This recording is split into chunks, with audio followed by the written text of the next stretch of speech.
Syngonium एक खूबसूरत plant जिसकी बहुत सारी वैरायटीज़ हैं।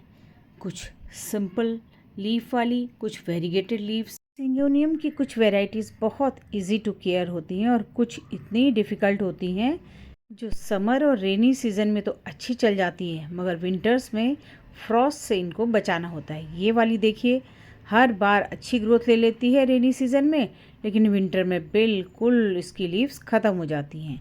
और ये इतनी हार्डी कि आप बिना किसी केयर को इसको इतनी बड़ी ग्रोथ इसने आ गई है। तो आज बात करेंगे सिंगोनियम की। Hello and welcome to my channel the flavours of life. आज मैं आपके साथ सिंगोनियम की एक वैरायटी को मैंने मॉस स्टिक में किस तरह से चढ़ाया, कैसे बनाई है उसके लिए मॉस स्टिक, इसके बारे में बात करूंगी और सिंगोनियम की केयर भी आपके साथ शेयर करूंगी। तो चलिए शुरू करते हैं। पहला जो सिंगोनियम ये आप देख रहे हैं, इसका नाम है सिंगोनियम वेनलैंडी।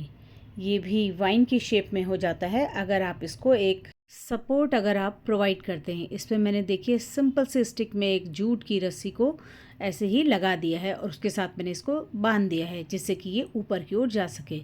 विंटर में इसकी ग्रोथ बिल्कुल ज़ीरो हो जाती है और फ्रॉस्ट का भी खतरा रहता है। और ये मैंने एक सिंगोनियम वेरीगेटेड वाला जो है उसके लिए मैंने मॉस स्टिक बनाई है और इसको मॉस स्टिक में लगाया है। हार्डी वेराइटीज़ के सिंगोनियम की बात करें तो आप उनको चाहे कहीं भी लगा दें, ग्रीन वाली हो, लाइट ग्रीन वाली हो या फिर ये वेरीगेटेड वाली, ईजी टू केयर होती हैं। किसी भी सॉइल मिक्स में आप इसको लगा दीजिए, आसानी से अच्छी तरह से ग्रोथ करती रहती हैं। आप इनको बिल्कुल नज़रअंदाज भी कर दीजिए तब भी ये अपनी ग्रोथ दिखाती हैं। लगभग 3 साल पहले मैं इसके एक छोटा सा प्लांट लेकर आई थी और मैंने इसके 2-3 पीसेस करके अलग अलग जगह में लगा दिया था। अब तो ये ऐसे फैल गया है कि बस अब इसको ना तो किसी फर्टिलाइज़र की ज़रूरत पड़ी और ना ही इसमें कोई पेस्ट अटैक होता है। ये वेरीगेटेड वाला जो सिंगोनियम है, इसकी मैंने कुछ रूट सहित और कुछ कटिंग्स भी ले ली हैं। अब बात करते हैं इस मॉस स्टिक को, इसको मैंने कैसे बनाया। सबसे पहले मेरे पास एक कर्टन रॉड पड़ी थी, उसको मैंने पूरे प्लास्टिक से कवर कर दिया और फिर उसके बाद 15 से 18 सेंटीमीटर छोड़ करके ये जो जूट की रस्सियाँ आती हैं उतने में मैंने एक नॉट लगाकर इसको रोल करना स्टार्ट कर दिया। इस तरह से इसको लगाकर रोल करते गए और पास पास इसके बीच में गैप हमको नहीं देना है और कुछ इस तरीके से हम इसको रोल करते जाएंगे टिल टॉप तक हम इसको रोल करेंगे और उसके बाद फिर हम वापस इसको लेते हुए आएंगे और फिर नीचे की तरफ रोल कर देंगे। जहाँ पर ये रस्सी ख़त्म हो गई वहाँ पर आप चाहे तो इसको जोड़ भी सकते हैं या फिर टेप की सहायता से भी आप इसे चिपका कर बंद कर सकते हैं और फिर उसके बाद आगे सेम प्रोसेस आपको कंटिन्यू करनी है। अभी रस्सी देखिए मैंने इनके धागे खोल दिए हैं। दूसरा मेथड ये है कि आप इनके एंड पॉइंट्स को थोड़ा थोड़ा खोल लीजिए और दोनों रस्सियों के खुले हुए सिरों को आपस में बुनते चले जाइए और साथ में फिर इस तरह से मोड़ करके उनको जोड़ दीजिए। तरीके से बिना किसी गांठ के भी आपकी रस्सी जुड़ जाएगी और लास्ट में फिर इसको एक गांठ लगाकर अच्छी तरह से बांध दीजिए। आप चाहे तो टेप का इस्तेमाल भी कर सकते हैं। लास्ट में मैंने गांठ लगा दी है और एक नायलॉन की तार से इसको अच्छी तरह से बांध दिया है और जो बची रस्सी थी उसको मैंने काट दिया है। तो कुछ इस तरीके से आप घर के वेस्ट से भी एक मॉस स्टिक तैयार कर सकते हैं। अब बात करते हैं सॉइल की। सॉइल मिक्स मेरे पास पहले से बना हुआ था लेकिन ये बारिश के कारण थोड़ा गीला हो गया। इसमें आपको 50% गार्डन सॉइल लेनी है और 30% सैंड लेनी है। बाकी का बची 20% आप लीफ कंपोस्ट या कोई भी कंपोस्ट आपके पास है उसको ले सकते हैं। और आजकल फंगल अटैक का खतरा रहता है, इसलिए मैंने इसमें थोड़ा सा हल्दी पाउडर मिला लिया है। अब जो रूट वाले हमारे ट्विक्स थी उनको मैंने कुछ इस तरीके से साइड में छोटे छोटे होल करके लगा दिया है।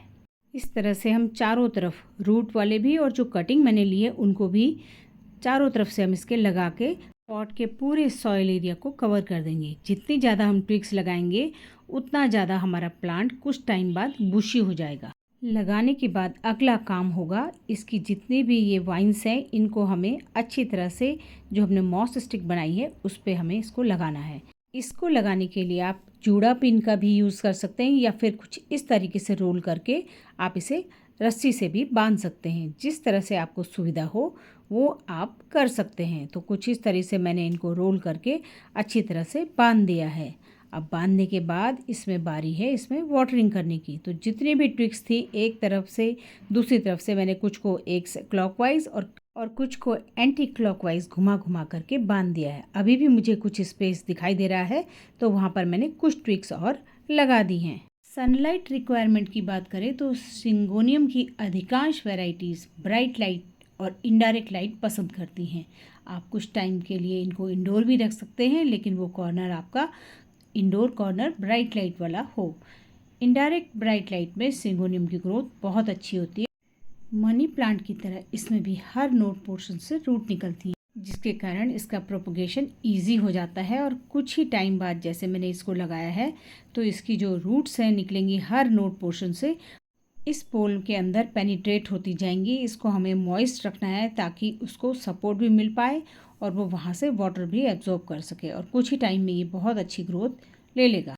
अब बात करते हैं पेस्ट अटैक की। जनरली सिंगोनियम में पेस्ट अटैक कम ही होता है, लेकिन ये वाली जो वैरायटी है इसकी लोअर सरफेस पे छोटे छोटे वाइट से दिखते हैं जो मिली बग्स या फिर स्केल इंसेक्ट्स होते हैं, जिनको हम नीम ऑयल से या अल्कोहल के सॉल्यूशन से रब करके क्लीन कर सकते हैं। उसी तरह से जो पिंक वाला है इसमें लीफ कर्ल डिजीज़ हो जाती है। इसका मेन रीज़न ओवर वाटरिंग या लैक ऑफ ह्यूमिडिटी होता है, तो आप पानी देख कर ही दें। उसके अलावा आप टाइम टू टाइम इस पर मिस्टिंग भी करते रहें।